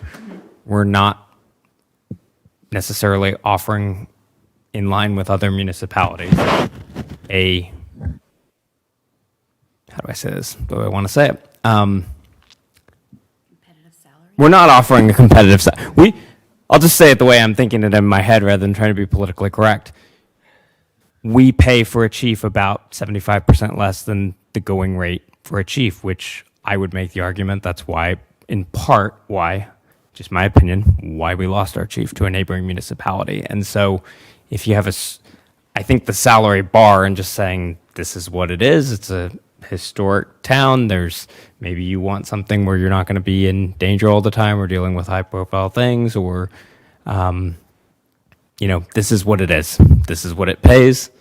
And I think that is going to, in itself, filter out your candidates, whereas I'm not sure that a search firm really adds a lot of value unless we're offering a salary that can compete. I mean, just to get some contrast, Newtown Township, not the borough, the township, pays about, for full-time officers, their salary is only about $15,000 less than what we were paying our chief. And that's just to be a regular officer. And so I think that's something that's important to note before we spend a lot of money. My concern is that if you think it's better to do it yourself and do it for free, and then it's not working out, you won't find the money by then. So, I don't know. You apply for the grant in case we need it, or it doesn't, I don't know. I don't know if you can return it or not, I'm not sure. But if it sounds like there's some interest, I'll look into like how many times has the grant even been awarded to something like that in the past. Like, it's good to look at our chance of success before wasting the time. And then, so it sounds like that's something we'd like to hear more about. Is that grant only for hiring a search firm, or is it also for advertising? Like, let's say we wanted to take out some ads on Indeed.com or whatever, wherever the equivalent is for police. Only a firm, I believe. Yeah, I'd have to relook. Okay. Yeah. Which you could make the argument that a cost of a firm may include the cost of advertising. Yeah. It would, if you hire the firm, it does, Right. yeah. Yeah, but it's not gonna be significant as 25 the grand, cost yeah. of the firm. Just to play devil's advocate of both sides, I'm not saying I'm in favor of that. Yeah, sure. Councilperson Applebaum, you had a thought before. Well, thank you, Councilman Stumpy talked me out of applying for the job, but Sorry about that. I think that. I'll go to Newtown Township with you.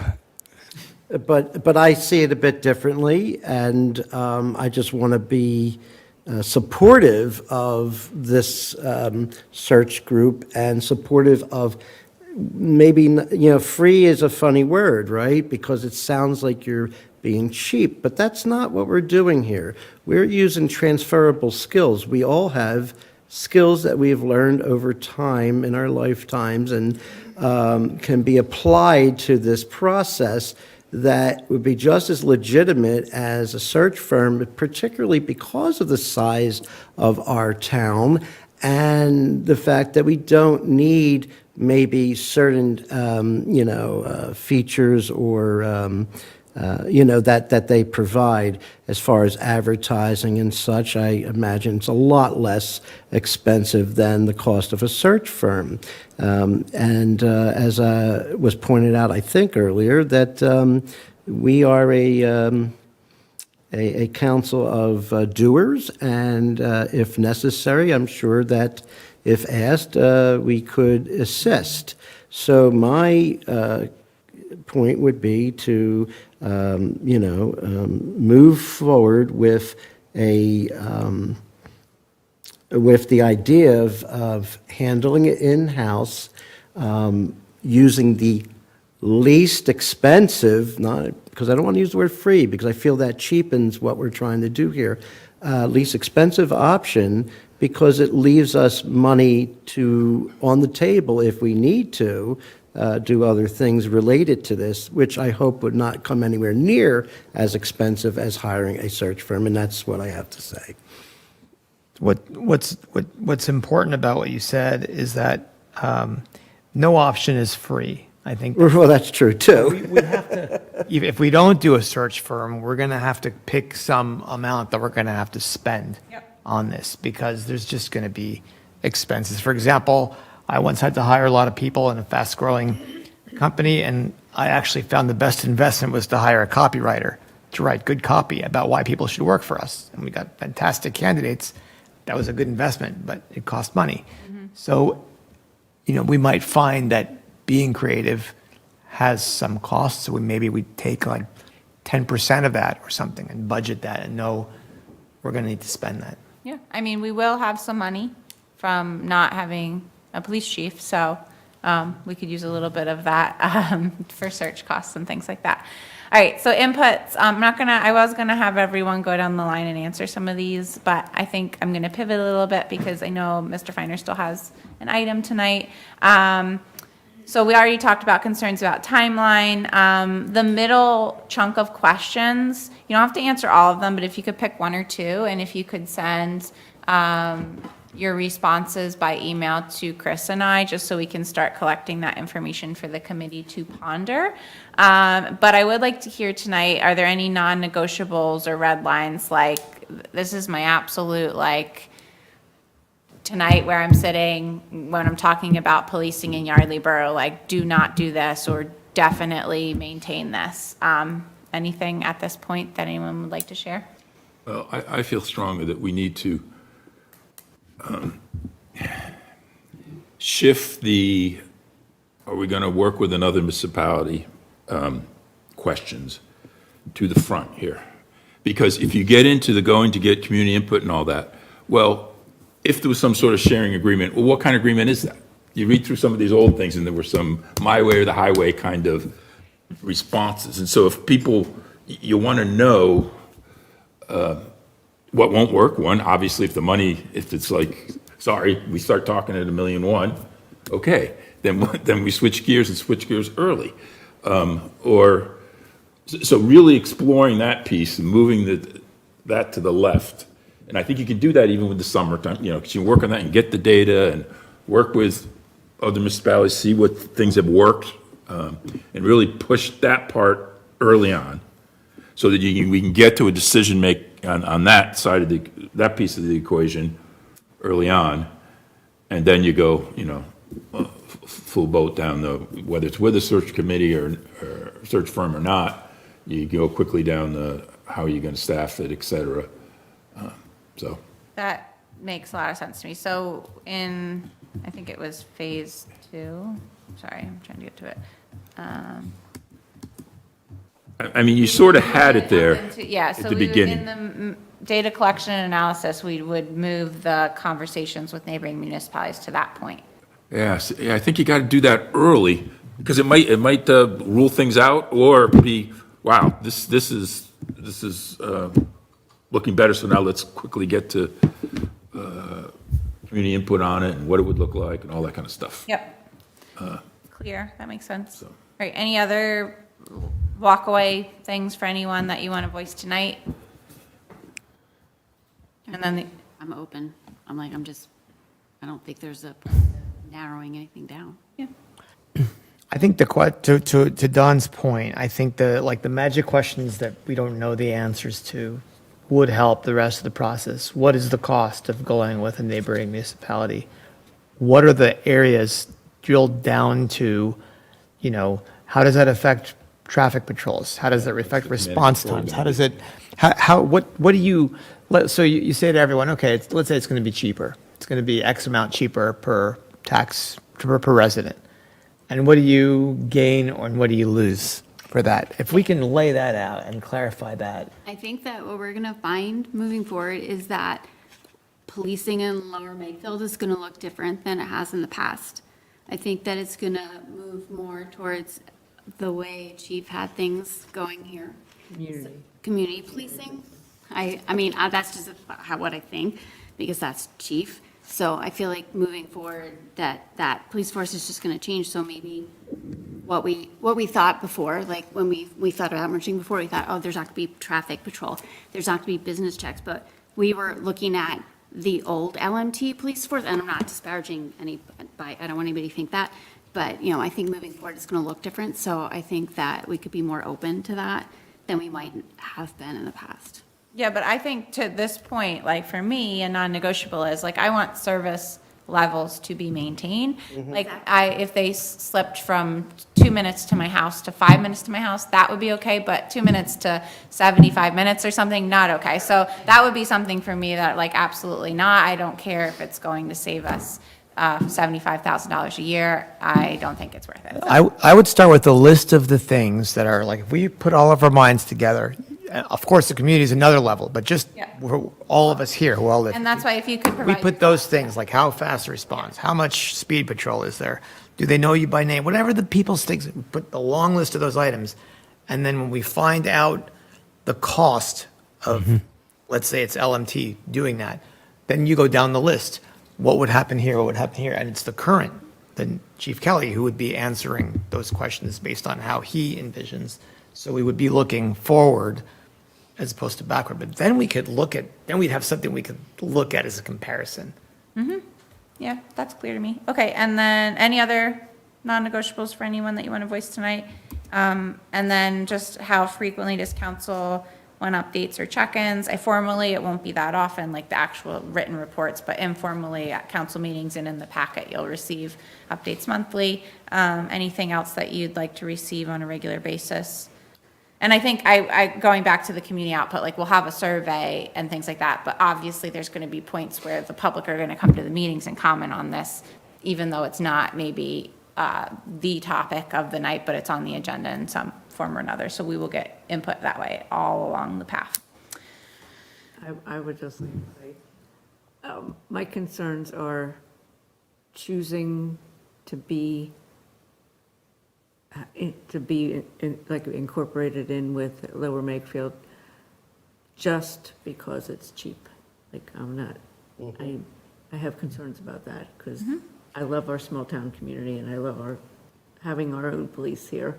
It just, I would hate to see, because when you do it for money, once you do it, you can't go back usually. So that's my concern, is that we make sure that we really think hard before making that kind of decision. And perhaps that's not the only way to save money, because I do think we all agree we have to save money here, like, Saving money it's is not important. sustainable, yeah. Saving money is important, I know that. Yep. Yeah.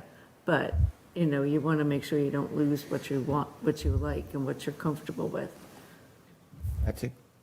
To Michelle's point, it's a very, very good point you made. Having a 100-year police force, we have to take that into account. And also that if we hired a chief for the price of the going chief, let's say we did, whatever they pay in Newtown or whatever. Are we going to find a pot of money? How much does that cost per resident? Because if you ask me as a resident, you ask most people as a resident, you're going to pay $40 more a year. Or you lose your police force.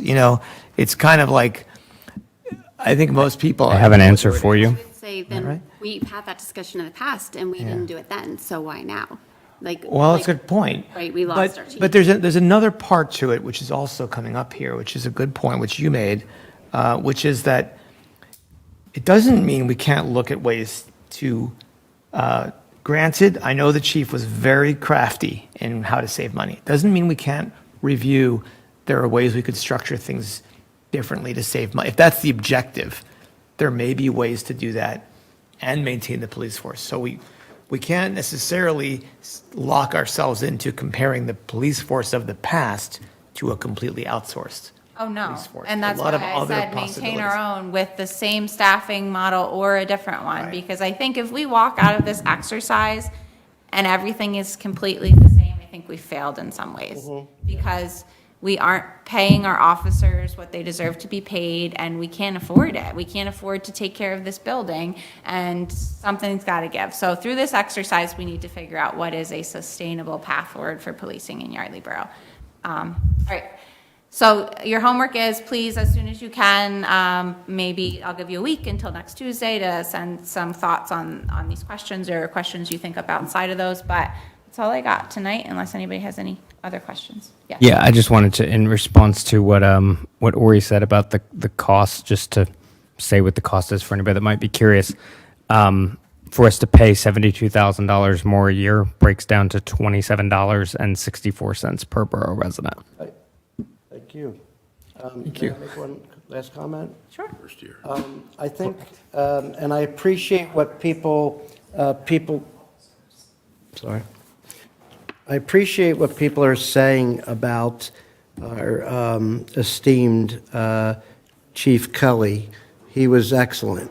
However, we should not make assumptions about why people have left or why people stay, because in my mind, if people stay, it's because they love the community, and that's it's evident that we keep some of these police officers many years. So I would just, I don't want to sound draconian, but I advise we be careful about what we say, because we don't know what people's, why people make decisions that they do. We do when they tell us, though. But I don't know that, and Also, most of our part-time officers have full-time jobs.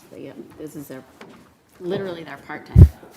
So that's why, maybe that's why we retain. but that doesn't, and I appreciate that. I'm sorry, I didn't mean to interrupt you. I just wanted to say that we still should be careful about how we discuss things, because we don't always know what people are thinking. So just, my feeling. Thank you. Thank you. All right. Thank you, everyone. I'm excited to get started.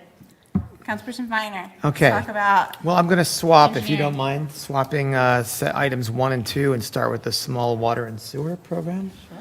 And actually, before that, I just have a couple of Public Works notes that I'll make. One is that the Public Works Committee attended the quarterly meeting of the Delaware Canal Advisory Committee for DCNR. And that was really very interesting. We learned a lot going there. And it gave me appreciation for how complex their job is, and it's good to see the other side. When we're here in Yardley Borough, looking at the water in the canal and thinking, oh, there should be more water. They're managing 18 municipalities, a lot of different agencies going through that they're dealing with, and a lot of complexities because what you do in one spot affects everything downstream and upstream, actually. So I left there feeling that there's a lot of good faith and potential for better communication. I also learned that what we had been asking for previously, which was a list of projects and timing so people know what's happening with the canal. They actually created that, and they now are creating an updated quarterly Gantt chart twice a year. And I would like us to, this is for you, Paula, if we could get this into like an FAQ about the water levels and how DCNR manages it, and I can send you a link to the Gantt chart area. Their website's a little bit weird, so you can kind of link to that section, but you can't really link directly. But I can send you what I was able to get and just explain that. I think that would be helpful for our residents to know how that, what's happening. I also learned about that the sewer project hadn't been in communication really with DCNR. Yeah. So part of that sewer project actually affects DCNR and has to go through DCNR. So, that's the kind of thing that happens. You have different government groups doing things, and they don't always communicate until the moment that they have to, and then everything changes. So that was an interesting discovery. And I think it's just good to know what's happening by going to other meetings. So thanks to David and Jared for being there as well. Let's start with the small sewer grant. That grant is for University and North Main. We have pipes that need replacement. You know about North Main because that's the Kramer lot where we recently had the expense of replacing part of that pipe at whatever cost I was told it was. I think it was 2.5 times more per foot than I heard it was going to be. You don't want to have these things happen in an emergency because obviously it displaces things and costs more money and you're not prepared for it. So I'm recommending that we go ahead and pursue this small water and sewer program grant for those two areas. The cost is somewhere down here. Can you in 1 minute or less, say what the University Avenue challenges are? Why don't I let Paula answer that because you're more familiar with all of it.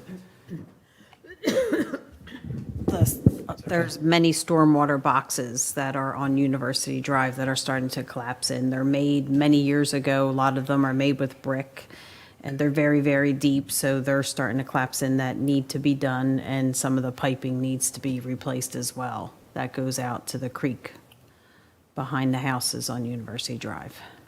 So what's This has been happening? ongoing. Are they backing up and? They're not bringing backing all up, those they're streams just back? falling in. Even the grates on top of the stormwater boxes, they're starting to fall in as well. So we always have to address those to make sure that it's not going to be a hazard. And these are, I should point out, these are grants that are 15% match. So these seem like a good fit because they're not that expensive compared to some of our other projects where we've gone for the full grant. These are the kind of grants that, we can make that work within our budget. Just a clarifying question, does 15% mean we pay 15% and the grant covers 85? Correct. Okay. So I don't know what the cost of the pipe is. It's probably in here. That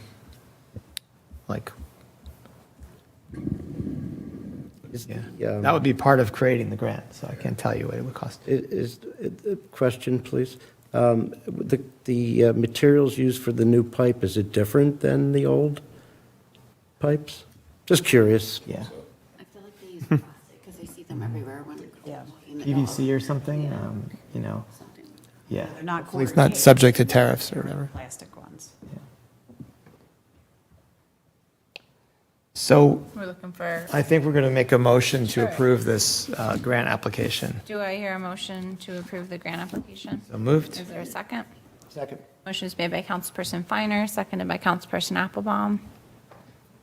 I will be abstaining as I have in the past since I am directly impacted by one of these projects.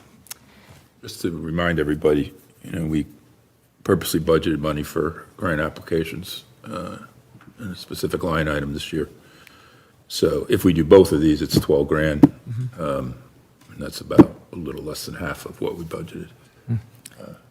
And we're quarter of the way through the year, so. Okay, yeah.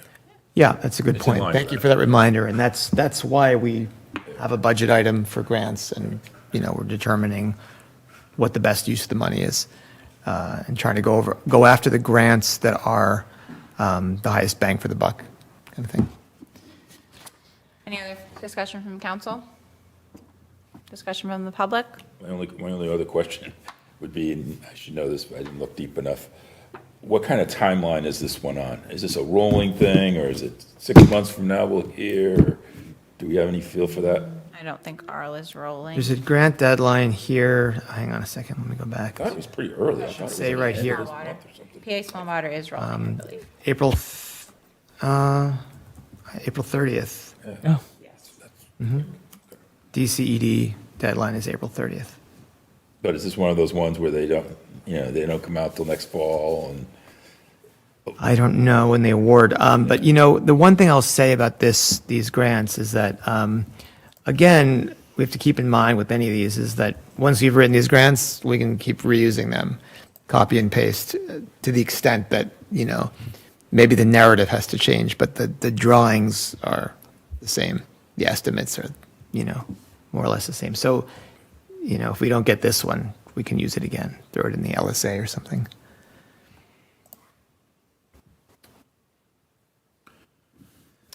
Sorry, I'm just looking to Sure. see past award dates, but I can't find it readily. I felt like fall. That sound right? All right, all those in favor, please signify by saying aye. Aye. Any opposed? Abstentions? Aye. Motion carries 601. So for part two, this is going to be in reference to the YARDLEY grant, which is the Automated Red Light Enforcement Grant. This grant has no specified match, and as far as I can tell, there's actually no limit to the engineering. Can we go back to the first page, please? Oh, you ruined my jokes. All right. Sorry. So this is, let me just give you kind of an overview, and then I'm going to go and walk you through this, all these items here.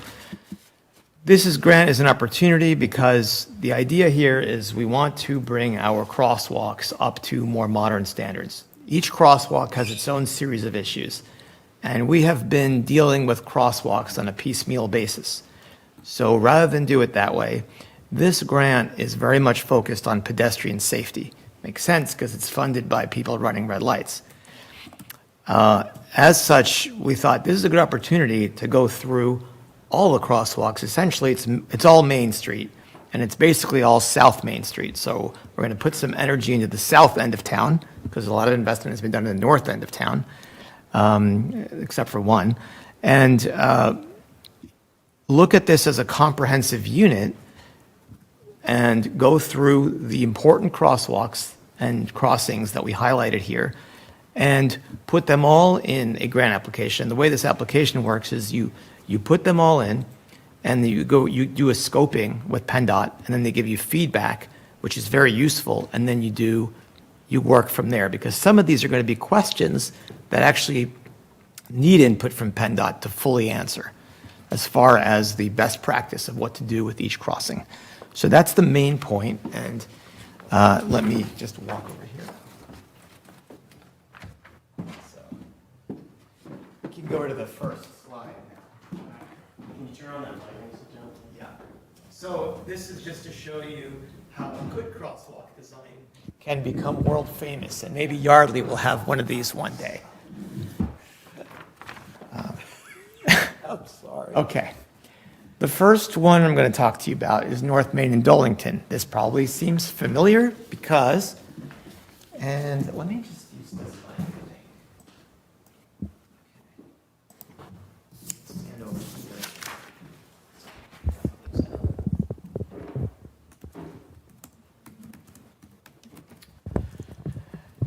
So this is where the North Main Street sidewalk Phase 3 is going to go, and our Dolington extension is going to go here, and we're going to have a crosswalk over here. That's part of the North Main Street sidewalk Phase 3. We've already applied for a grant and received it to do the Dolington sidewalk and flashing beacons over here. We were short 100 and something thousand on the design part of this project. A lot of that was a design portion of the beacons here. So we applied for the design portion of this whole thing using the LSA grant. But this grant covers safe crossings, and so the idea is, you know, you don't want to bet all on one horse. Since we're doing this whole thing, we've already got the design, all that we need to apply for the grant for the beacons. So we take the beacons part of this and put that as part of the package for this YARDLEY grant. Make sense? Understood. Okay, bit of a switcheroo. Okay, next slide. Okay, people have been asking for a long time for a crossing between Yardley Commons and Main Street. Now, the problem is you can't have mid-block crossings without a study. And the studies, we have done a study, it didn't work out that well. The problem with these kinds of things is that they might look for like the amount. You know, in my opinion, the whole idea is kind of flawed because if you look at the volume of people, it doesn't mean that if it's a lower volume, it's still challenging to cross the street safely. So but you know, PennDOT rules. That's how it works. However, there's a good fallback, which is that PennDOT allows you to put a crosswalk alongside any street. In other words, when a street abuts a state highway, you can put a crosswalk there. Therefore, if you notice, Yardley Station Drive is a street. And here we have South Main Street, which is a state road. That would allow us to put a crosswalk right here. Now, that happens to be a good spot because it ties right in with the train. So you have all of this people movement here, and you have all of Yardley Commons here, which doesn't have a sidewalk. Obviously, Yardley Commons would then decide what they want to do if there's a crossing with a landing that ends here. Do they want to make a path in there? That's up to them. That's outside the scope of what we're talking about. But we're talking about using this grant to add a crossing right over here. My question is that, like, living there, then where's that crosswalk going? Because right now, unless Yardley I think they will, because they've talked about that, but it's going into pine bark or mulch or whatever you want to call it, like through those trees. And they also just built a trash hut there. We built trash huts. And So we don't, yeah, no, that's a great question. We looked at all it has to go, so legally speaking, I mean, a crosswalk can end at a house. It doesn't, like from PennDOT's side, as long as there's a landing here, they're done. Practically speaking, I would hope to engage the Yardley Commons HOA and or maybe,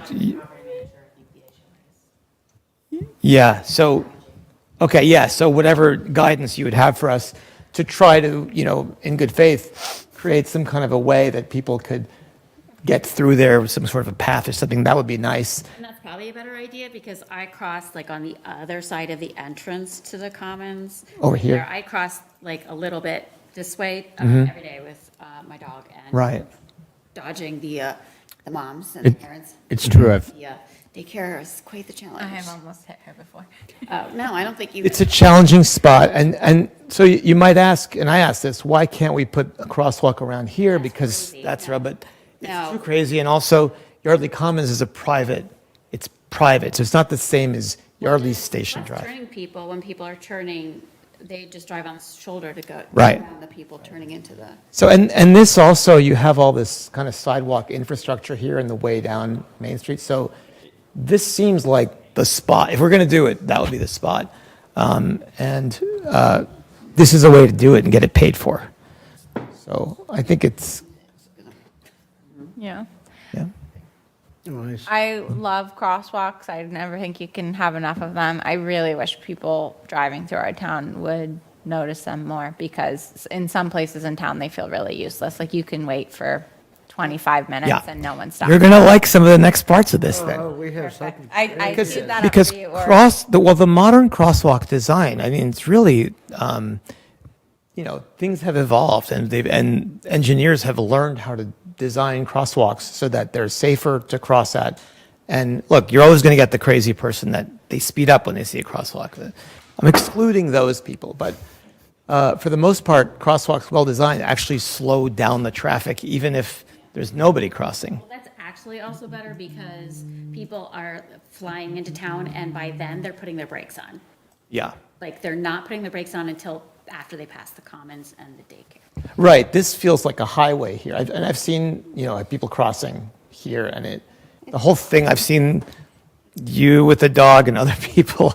And yeah, it's not, I personally saw you doing it the other day and was like, oh, that's not safe. It's okay. yeah. I'm like, come on, Marty, let's go. So, okay. So any further questions about this one? Yelling at people. I didn't see that. I'll come back later for that. We got a whole bunch more. So any more questions about this one? Good? Okay. And actually it's just you, but you're welcome to ask questions too. Not just him. No, not just. I didn't mean just. But Just, we lost our audience. But, okay. All right. So this is the crosswalk that people say they are most afraid of crossing on. It's maybe that highway thing you're talking about. It's not very visible. If you'll notice, there's a lack of signage. What's been suggested here is to do the beacons. And the way the beacons work, just to clarify, is there would be like a sign that says pedestrian crossing on both sides, like like the yellow sign with the arrow, but it actually has like solar powered lights, and that's on both sides. So if you're standing here and you want to cross, you push that and the lights kind of, they have like Blink. they blink like a strobe kind of. It's a noticeable thing. Yeah. A lot of communities like Hopewell has those, and you see those around. I think they're starting to use them all around here. But that would get people's attention if you need to cross. And so we're recommending that for this I spot. want to make sure I understand the distinction between that and the ones where, like they have in some communities, where it's triggered by a person coming into the crosswalk, and it's red lights, and you're expected to stop, as opposed to yellow lights or a white strobe flashing. Which kind are you proposing? I only got as far as beacons, whatever is appropriate. And so what So part of beacon's this, not a stoplight, not a stop. it's not, I mean, that sounds very interesting. There are ones that trigger when someone gets there. And it's red instead of and then it orange. stops, and then there's a light up above that says proceed when people are out of the thing. So Oh, you I have see to what come you're to a saying. stop. Right. And then when you see that I think person go by, then you Princeton, can yeah, go. I think I've seen those around Princeton. But they're, So I think, Barb would have a field day, you better not get close to the historical. yeah, I mean, the idea, I mean, I don't think we want to go like crazy overboard, know, but I not think, particularly. yeah, I think we're trying to figure out what is practical. Yeah. Best practice is practical, and I think that my sense is that thing that I just spoke about, you would achieve the majority of the problem would be solved. Can you clarify for us what you're looking for tonight? Are we discussing, are we going to? I'm looking for, I'm going to put a motion forward once the discussion is done. Okay. To approve this grant application. I personally would need to vote in favor of the flashing beacons. I would like to see exactly what they're going to look like. Well, we're voting to apply for a grant for these things, and part of the grant is to take all this, scope it out, go through the determination of what is But will the grant exactly say best. flashing beacons? Yeah, the grant will then go to PennDOT, and then they'll come back with feedback, and then the grant goes in. So it's actually a few steps. So I'm not sure I can tell you because I don't know yet exactly what it's going to look like. Picture one, this is like what they have on Newtown. They have this in Newtown Township going into the borough.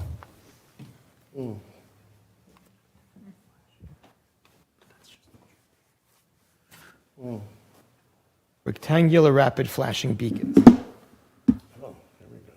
But that's button activated, I mean, I've used them in a lot of places, so I'm not sure if there's a specific question about them.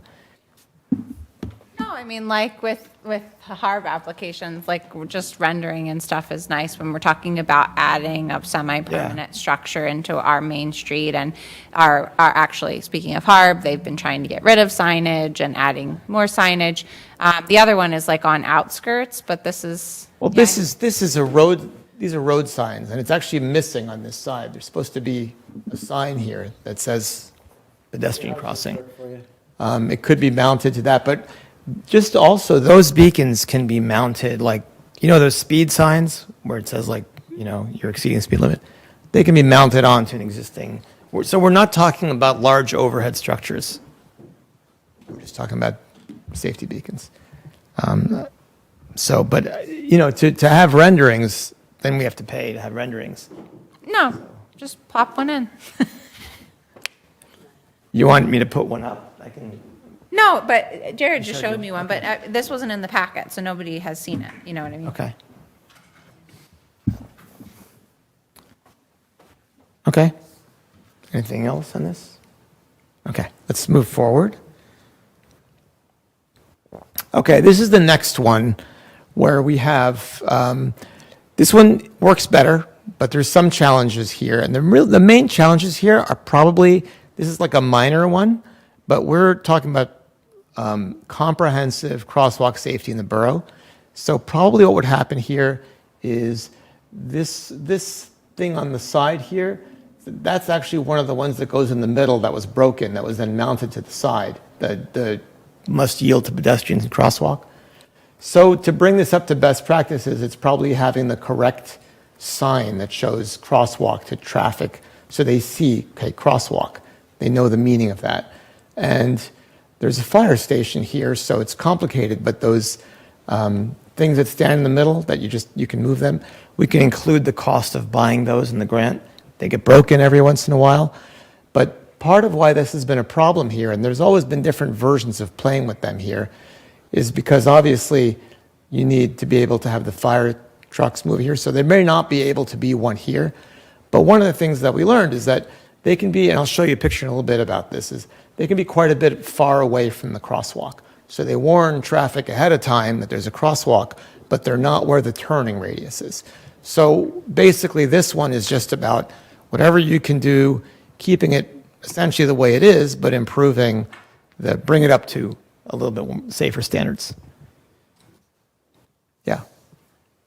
So this one I have a little bit of knowledge about, and Yeah. not to get too deep into it and keep it at 10 seconds. Yeah. I would explore putting beacons here. Yeah. And So. I would time in the firehouse that when they got a call, they can turn them on. Oh, that's a great idea. We have blue lighters coming in all the time and the trucks going out, so we just Yeah. raise And, attention. and actually, I realized there was another part to this one. We did talk about exploring, and this is one of those PennDOT scoping feedback things. So if we approve this tonight, then we would explore the beacons. It also was floated the idea of a four-way stop sign there. It's dark, yeah, yeah. So the idea of a four-way stop sign, in other words, you already have a stop sign on College, could you have a stop sign on Main Street too? That's something that was floated as a question. Is that even an option? So we don't know yet. That's what the scoping is for. And also, RVE is going to do their own internal conversation about that, given approval of this tonight. What's the best way to deal with it? You're going to get around that whole, we need traffic studies. Right, no, we're not going That's going to, to. we're not going to do traffic study stuff. So, Okay, and PennDOT's. because that's a cool. whole other level, requires more grants, more complexity. So that's where we can scope it down to what's practical. So maybe we could just do the beacons. I love the idea that the beacons could be activated by the fire department. We should certainly look into that. If we have Put a beacons. stop sign in, I think they will force you. They will probably, yeah, and then I'm just saying it was floated. It's probably not going to happen because we know. The stop sign, I floated it. It was a long shot. Is it even Yeah, possible? But didn't we even get prohibited from doing stop signs down on, where was it? Further down College, or Lethbridge, yeah. Yeah, because of the study. And we got, and that's just on a little Right. side street, which Right. seemed to be under our purview. so it was, Anyhow. like I said, it was floated, but Yeah. it probably won't happen. Beacons are interesting. It was felt that this is not as dangerous, not as invisible as the one on Reading, but certainly beacons are I mean, if we're going to get a grant to pay for it, you know, this is the time to do it. And also, we don't know what's going to happen in the future with these kinds of grants. This one will probably continue because it's red light, but maybe who knows what it'll go towards. I always think, you know, when it's available, you should try to get it because you never know what's going to happen next year. So that's on here, just to look into the beacons again. And we'll add that, your very interesting point about remote beacon control. Okay, next slide, please. So here we have Letchworth. Again, we have a crosswalk that is this would never meet modern standards for a crosswalk. So it's just to bring it up to, it shouldn't be here. This is a good example, and again, I'll show you the picture later, where this should be on a standing portable thing. You put one here, you put one on the other side, and then you have the correct sign saying, you know, with a crosswalk. There's no need for beacons there, but it's also a spot that people, I've seen strollers here struggling to cross. It's just to be visible. So that one's, I think, pretty straightforward. Questions? Move on? Okay. Next. Okay. Now I want to show you something interesting, which is, here's Letchworth, which is looked at. The next crosswalk is at College. And I measured this, and it's 1,376 feet. So over just about a quarter mile or so. Now, why that's interesting or worth looking at, if you could go to the next slide, please. So on the west side of Main Street, you have these narrow passages like this here. This is so narrow that a bicycle struggles to get by. I think like a stroller with two kids side by side probably wouldn't fit there. There's another one back there. And you have all sorts of obstructions along that side of Main Street. So that causes people to cross the street mid-block. And that's not good. That's the worst of any scenario, is just mid-block crossing, because motorists don't expect that to happen. So for functional reasons, it would be great to have a crosswalk between somewhere along that 1,300 plus foot range, and also because it helps calm traffic. The question is where, because you can't do a mid-block study, a mid-block crossing without a study, and the study is likely not to turn out well. So these are two options. And could you go to the next slide, please? One is South Street. Now, it's not a lot of population lives there, but there's plenty of room to put a crosswalk right here that would be pretty visible, and that would get you part of the way into that stretch. So that kind of falls under, just adding a crosswalk that we are allowed to do because that's a public street. Another option we have, next slide please, is Van Horn. Van Horn is closer to Letchworth, so the downside is you still have more of a stretch with no crossing. But Van Horn does have more residents on it. Although, if they were walking to town, they could certainly go and use the South Street crossing. So those are two options, and it would be helpful to know, we're going to find out from an engineering perspective, are they both viable? We think they are, but it'd be helpful to hear from council if there's a preference or what your thoughts are. I've seen people cross because of obstructions in that stretch, and I think when they hit the obstruction, they're going to cross. I don't think adding a crosswalk at Van Horn or South is, for me, a priority. I think that issue is going to persist because they're just too close back to Letchworth. They're not midway, and I think, when you hit an obstruction, you're going to cross. You're not going to turn around and go back to the if they're crosswalk. going south, but if they're going south, heading north, if they can cross before they hit the obstructions, see, because they get here, right? If they can cross here, or they can. Could you go back one slide, please? You mean the obstruction of the narrow? Trash cans. If they're heading Trash cans there. north and they can cross here before they get to that section, then they're already on the side that they want Yeah, to if be they on. look ahead, I don't know. People are on their phone and stuff, so I think I don't think it's going to solve the issue there. It's just the idea of giving people more options to cross the street. A quarter of a mile is a long way to go. That would be like growing up in New York City, I think of that as 5 New York City blocks without a crosswalk. It's quite a distance. I feel like people are just going to wait and step in the street and go around the thing. I mean, if you're walking up that way, you're probably you have a reason to go that way. I mean, you're not going to randomly. Well, so look, we have a grant that we can throw that in as another crosswalk. And it gives us another crosswalk, which helps calm traffic and gives people more ways to get across. But I think it's Quarter-mile important stretch. to not look at it as just like throw it in because we can, because No, when you have a lot of something, it becomes visual noise and you don't notice it. When you have less crosswalks, I think they are more likely to be adhered to, because it's not like, there's 25 crosswalks in Yardley Borough, and it just becomes like part of the striping on the road at that point. So we don't want to overdo it. Yeah, but this is a quarter-mile stretch. I hear what you're saying. This is a No, quarter-mile from stretch. Letchworth to South is not a quarter mile though, and it's not even, Letchworth to College is a quarter. right, but both options, South and Van Horn. If we had an option like kind of halfway, Yeah, we or don't. near, but these are both pretty close to Letchworth. I don't think that they're going to be solving the problem you want to solve. I mean, Yardley's going to be a jaywalk in town.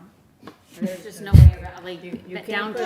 I get that. Everywhere people cross. I get that. You know, if Yardley was being engineered today, if you're designing Yardley today, you would have a crosswalk at every street. That's why PennDOT allows that without a study. It's a basic thing. If you have a street that goes to a state, and to state road, you can have a stop sign and a crosswalk without having to go through a study or anything. It's just automatic. So, to me, it's a good practice to do that. Are you going to do it Sounds- on all the other roads, like Afton and, I don't know. Just- Another half hour, he'll be there.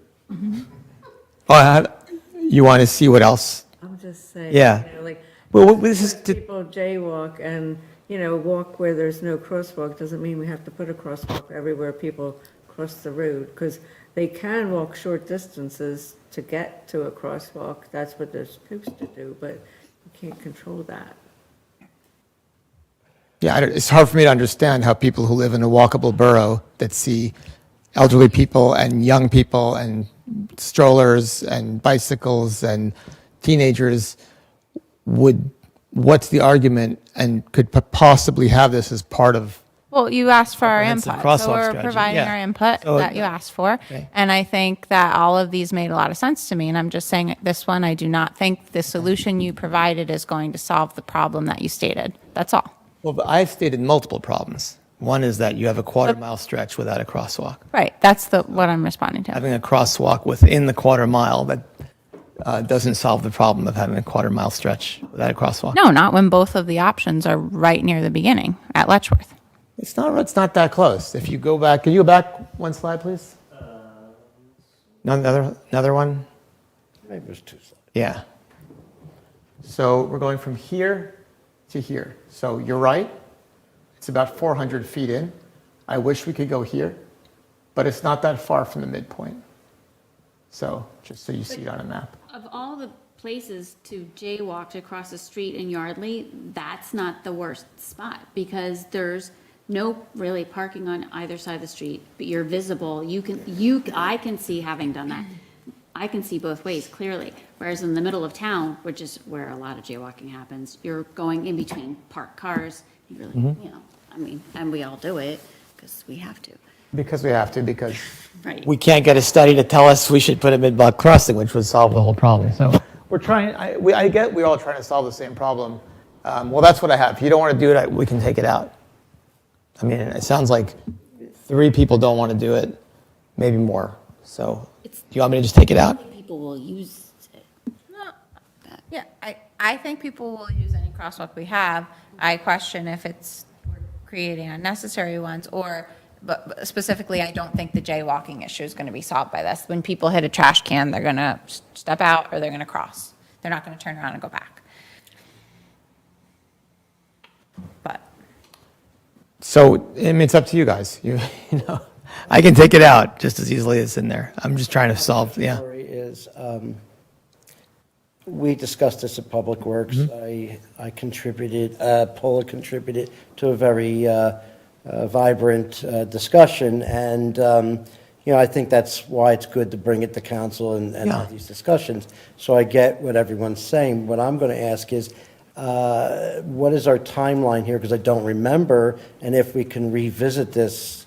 No, this is very Have to quick. do it. It's Yeah. very timely. For the scoping, this is, Oh, right, I this is see. coming right Okay. up. I'd forgotten that. I mean, we I'll put can it this scope way. it and take it out of the If we feel like main- our grant is more competitive based on, like, I don't know how much each crosswalk is. If we're over padding the grant so that it's less competitive and we could cut things out, this, of all the things you presented, this would be something I would cut. I'll put it that way. So you would make the decision based on whether it makes the grant more or less competitive. My sense is it probably doesn't make a difference either way because it's like one little piece of it. But And just we can do that. We just can ask clarifying that engineer. final decisions on design of like signs and stuff, it sounds like it's going to come back to council again. So we're just voting to apply tonight. What we're voting to do is we're voting to authorize RVE to apply for the grant. But it's in two stages. It's the scoping, and then it's the other part. So, I mean, one thing I'll say on that note, I don't think, and you can correct me if I'm wrong on this, there's 5 different models of beacons, and there is a historical model. Wouldn't you say there's just one type of beacon, and it is what it is? yeah, I mean, I think there's the complex ones that Don was talking about, and those overhead you've seen on like Sure. highways. Yep. But generally, what you see, if you look around and you see those beacons, they're pretty simple. It's a sign with the like picture of a person, an arrow, and the 2 little lights. And there's a button. And there's a little solar panel that charges the battery. And the same on the other side. Which, on that note, when we did phase 2 of the North Main Street sidewalk at Main Street, and I believe it's Cold Spring, there is those big yellow signs that are there. So we already have them in the borough, and it would Oh, yeah. basically look like that. You're really just adding a solar panel up top. Correct. And a small beacon under the person. Like, it's Correct. not. And they're not running constantly, but at will. Only when pressed. Right. Yeah. I just wanted to say that note that it's not a over-the-top infrastructure. It's somewhat similar to things that we already have. It's kind of like if it's not pressed, it looks the same, Right. at a glance, unless you're looking closely, it looks the same as the signs we already have. It's just that when someone presses it, the lights get your attention if you're like Yeah. driving while you're on your phone or something. All right, so what we could do, I mean, that's why we're here, right? So if people feel like this is not really necessary and you prefer not to have this in there, I don't think it's going to really affect, it might lower this a little bit because it's one less crosswalk design. So that's something we would save money on. And What else you got first? yeah, all right, so let's move forward. We look at this as a whole package. Next slide. Breeze, Okay. cemetery. Now that brings us to Afton. This is one, so a girl was hit on here. Let the record show, that's my car. Oh, yeah, that's funny. Your plates are You're blacked illegally out. parked by a fire hydrant.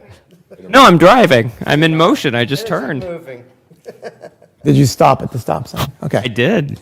So this is, you don't really see it from this picture. This is an angled crossing, so it's a little bit longer. I have a picture that I showed here a while back where there was a person standing behind this sign to cross and was not visible, although this sign is actually pretty good. This is one of those signs supposed to be in the middle that was bolted to the side because the base broke. All we want to do here is, again, put it through what's the best practice. It's probably going to stay angled because there's issues with the grading over here. But, should this be moved to here, or should this be placed here and another one there? You're referring to the little warning A sign? little warning sign that we can buy these as part of the grant. This little thing is supposed to be on a little rubber base that's flexible, and it's supposed to be placed on the double yellow line some distance before you get to the crosswalk. And I'll show you, actually, if you go to the next slide. Okay, this is in Newtown Township.